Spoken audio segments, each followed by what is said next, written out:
Hey everyone, this is Elenbaas from Nightlight Astrology, and today we are going to take a look at Mars's upcoming square to the planet Pluto. Mars is in Libra, Pluto is in Capricorn.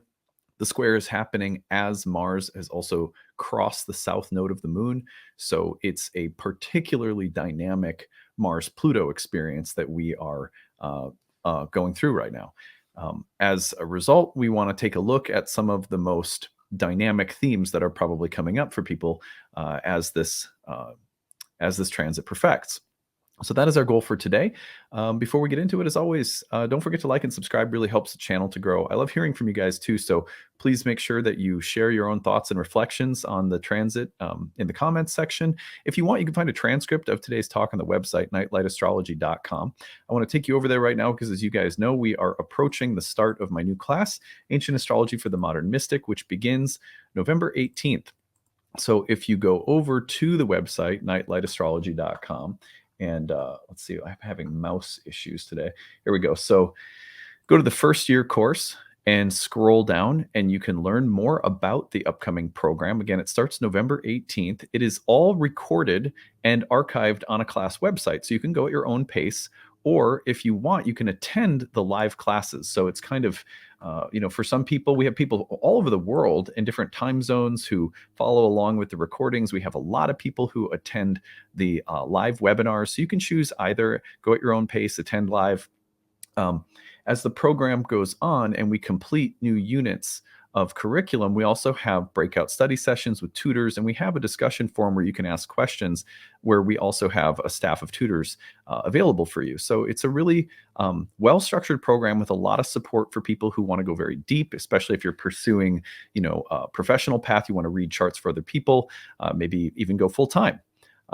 We have had many students who've come through the program who are now practicing astrologers, but also a lot of people who come through because this is your hobby. This is your passion. It's a bit like, you like to play an instrument. Just because you're not going to be a professional doesn't mean that you don't enjoy a lifetime of playing guitar. That's something I've been doing a lot of lately.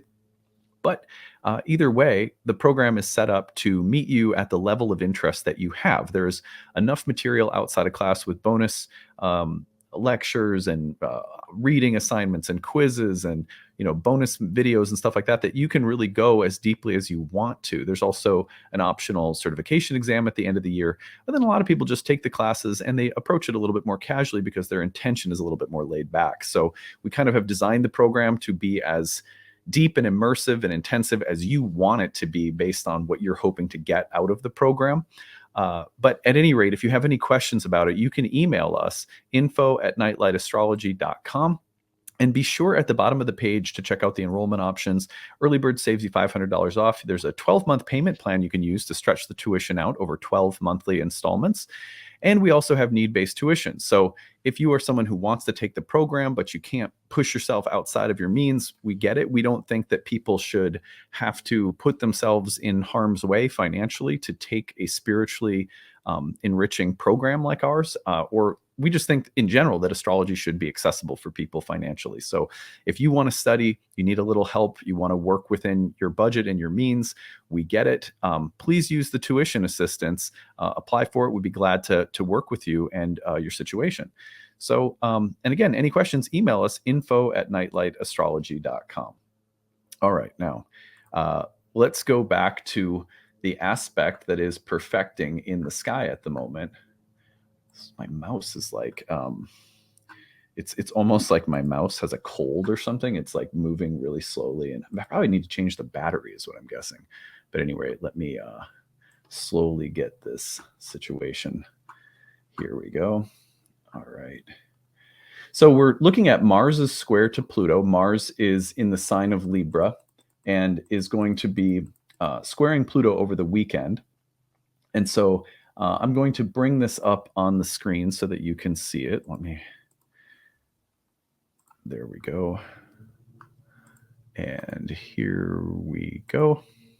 So you'll see there is my glacial pace with my mouse. I apologize.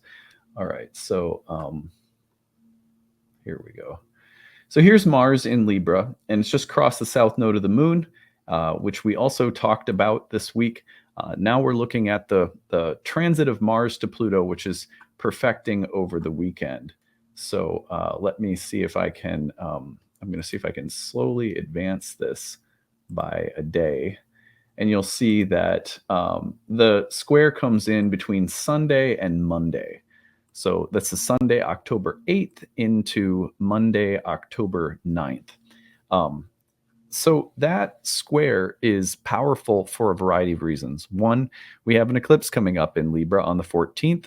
Two, Mars has just crossed the south node of the moon. It's not in great dignity, and it's squaring Pluto, which can be pretty volcanic. It has a very powerful way of showing up in our lives, especially if you have any planets at the late degrees of cardinal signs. That would be Aries or Libra, Capricorn, or Cancer.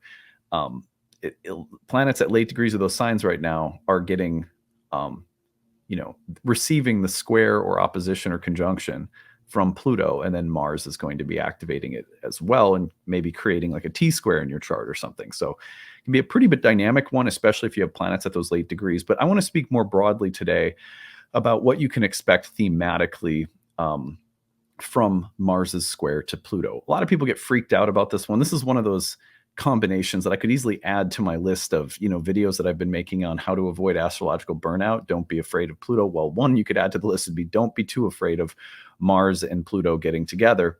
Although, like, there are certain combinations of planets that they have a reputation for being more dramatic than others, and this might be one of them. But I think that there are reasons to be excited and optimistic about this transit and the things that it can do for us positively. And again, if we're learning to live a reflective lifestyle where we look at the planets as teachers, guides, as the kind of beauty of the cosmos unfolding in archetypal waves and patterns, if we move toward any astrological transit with that perspective, we tend to receive and experience the transit from a better place. We have an appreciating capacity in us for existence itself. And if we tap into it, it actually grows. Anytime that you appreciate reality for what it is on its own terms, it's as though your capacity to appreciate reality on its own terms expands. And that's really what astrology is helping us with at the end of the day, in my humble opinion. One of the things it's helping us with. Anyway, so here are 5 things that I want us to think about as this square comes through. Again, usually with my list, this isn't like in order of the most important or anything.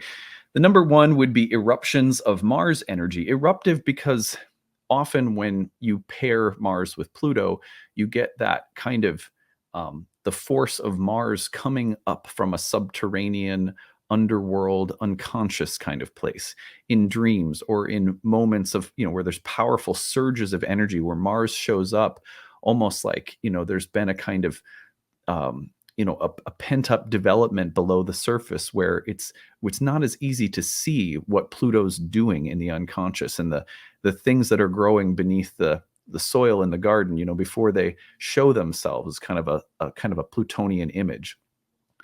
Now, that does not mean that what is going to come up from the unconscious is automatically bad, evil, destructive, dark, chaotic, difficult.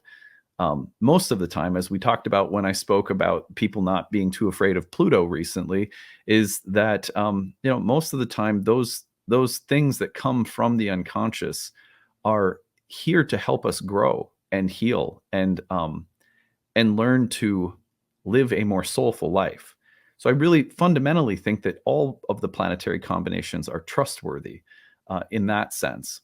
But when Mars comes up from the unconscious, sometimes what'll happen is you'll find yourself suddenly angry, or you'll find yourself suddenly acting very forceful, or somehow entering into a situation that's confrontational or challenging or frustrating.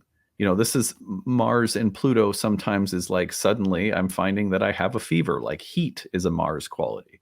Or, I get so angry while I'm chopping vegetables that I clip my finger a little bit, right? There's something about Mars Pluto that has an edge to it, but that edge is somehow needing to show itself or express itself so that we can learn and grow And it's almost just like a way of saying that something's about to blossom in the garden from beneath the soil, and it's a Mars flower. Mars flowers are no better or worse than any other. I remember earlier this summer, we had some landscapers helping us do some stuff with the community herbal medicine garden. And we have nettles, which we use as medicine, which we've harvested in the garden. And the guy was like, "Oh, you have stinging nettles. Do you want me to get rid of them?" It's like, no, they're a medicine. I mean, you got to be careful because they can sting, but it's a medicine. When you dry out the nettles and you boil them and you make a tea or like an infusion or something, they don't sting anymore. So the same thing is there, where Pluto has the capacity to turn a Mars flower into a Mars medicine. And that's a good image to keep in mind right now, because there's probably Mars flowers that are going to come up in the garden, especially over the weekend and into early next week. Number two is that there are karmic tipping points that come when Mars is in Libra in general, because we're talking about the sign of the balance and the scales, of highly karmic sign that ushers us into the subterranean or underworld half, the dark half of the solar year from the standpoint of the zodiac's orientation in the northern hemisphere. So that's a symbolic orientation. But still, the idea is that Libra is a place where opposites are balanced or alternated. And so the balancing of opposites or the alternation of opposites can show up as a kind of karmic tipping point, where a pattern reaches an extreme and flips to the opposite, or some extreme back and forth reaches a place of balance. For that reason, when Mars hits Pluto, which is also a highly transformative, purgative, healing, but also a planet that represents, like we said earlier, a kind of Mars blossoming from a subterranean or more unconscious space, this can act then as a much more like robust moment of karmic balancing or calibration. And we have to remember that on the 14th and 28th, we have eclipses coming up, and the first one is in Libra. So a karmic tipping point would be another fair way of describing this time. I think for the most part, these moments are things that we anticipate. And as they come up, even if it's like somewhat unexpected, it's not unexpected on another level, because it's not like we have zero relationship with the unconscious. When things come up, we go, okay, so I knew that this might come up at some point. Now it's coming up, and how am I going to handle it? And that becomes really important. So how are we going to handle a moment of karmic calibration that might be a little bit more intense or dynamic as it's being brought up through the energy of Mars, but also a great time for action rooted in the desire to temper extremes or balance things or alternate between things, that one extreme or one option to the other end of a spectrum. And it's a good time to take action rooted in an awareness of opposites that becomes more clear to us. Crossroads and decisions. So Mars-Pluto can also represent, again, action and choice between two options. Mars in Libra, one of the reasons that we may consider it to be a somewhat challenging place, when you place Mars in a Venus ruled sign or Venus in a Mars ruled sign, in ancient astrology, we sometimes call that a detriment or an exile, planetary exile. And the idea there is just that it's not, Mars loves to make choices. Venus likes to, harmonize. Let's take unlike things and make them create complementarity. Is that the right word? Yeah. Make them complement one another. Mars has to choose between things. So this is a tough place, because there's an urge to harmonize as well as a need to make a decision that could be coming up at the exact same time. And that kind of crossroad moment requires discernment or wise judgment. Do we have that on board? Have we cultivated that? This moment may test us in some regard to make the best choice available to us. And it may not be an easy one, but it's a kind of crossroad moment with decisions, judgment, and discernment required. Number 4 would be diplomatic crises. Suddenly, the force of necessity, the force of fate, which is often the way we describe Pluto, is this kind of like feeling of the inescapable weight of something that's come up that we have to deal with or confront. And it's not easy, but it's somehow required. it's like the soul has to enter the underworld before it's reborn. It has to descend that stairwell and come back up. And for some people, and obviously that's sort of harrowing, and for some people they'll really freak out and actually project something onto that, like evil or dark or bad or malicious or something. But when things come up and it's sort of unavoidable, in this sense with Mars and Libra, it could be that what's coming up is some kind of diplomatic crisis. You have differing views, different values, different judgments, different needs or wants, different stories, and somehow they're meeting each other in an inescapable moment of fate. You have to work things out, and that's not easy where the wills may be crossed in some way. But this moment provides us with an opportunity for healing and transformation insofar as we're able to meet a diplomatic crisis and work through it with heart and soul. Number 5 would be again, Plutonian quarter jar word, transformation through careful planning and structured actions. Remember that we have 2 signs of Saturn here. We have Capricorn, which is the domicile of Saturn, and then we have Libra, which is the exaltation of Saturn. Mars in an air sign that reveres Saturn, and Pluto in an earth sign that reveres Saturn, may be about the idea that we need to create a different plan or a different structure, or there's a plan that needs to be executed based on a revision of the best form or the best plan or the best strategy. Or it's like an architect mapping something out in a moment of transformational urgency and having to alter course and make choices that are rooted in the ideal image. Like, what is the best structure or architecture of how to handle something that's coming up and needs to be addressed. So I could see this also as a moment of like a sort of strategic flashpoint. It's like I have to, a different course of action is called for based on a different form or structure. So something like that. I'm not sure I articulated that one so well, but I hope you get the idea. So those to me are the 5 things to watch for, given this powerful combination. It really is quite a powerful one. I would say amplified again by the fact that Mars has crossed the South Node, gives it a little bit of that feeling of something crystallizing. Maybe there's a long history behind what's coming up right now. And there's also an intimation of this change carrying over into the solar eclipse on the 14th. So formidable, right? So anyway, that's what I've got for today. I hope that you enjoyed this. I'm sorry about my mouse being sort of lethargic, but I'm sure I'll figure out what's wrong with it, and it should be fine again soon. And the other thing that we're going to be doing is probably next week at this point, we'll be looking at the upcoming eclipses and trying to really dig into what you can expect around that as well, because I know people will hear this and then have questions about the eclipses. So just know we'll be covering that next week. All right, that's it for today. I hope you guys are having a good one. Take it easy. Bye.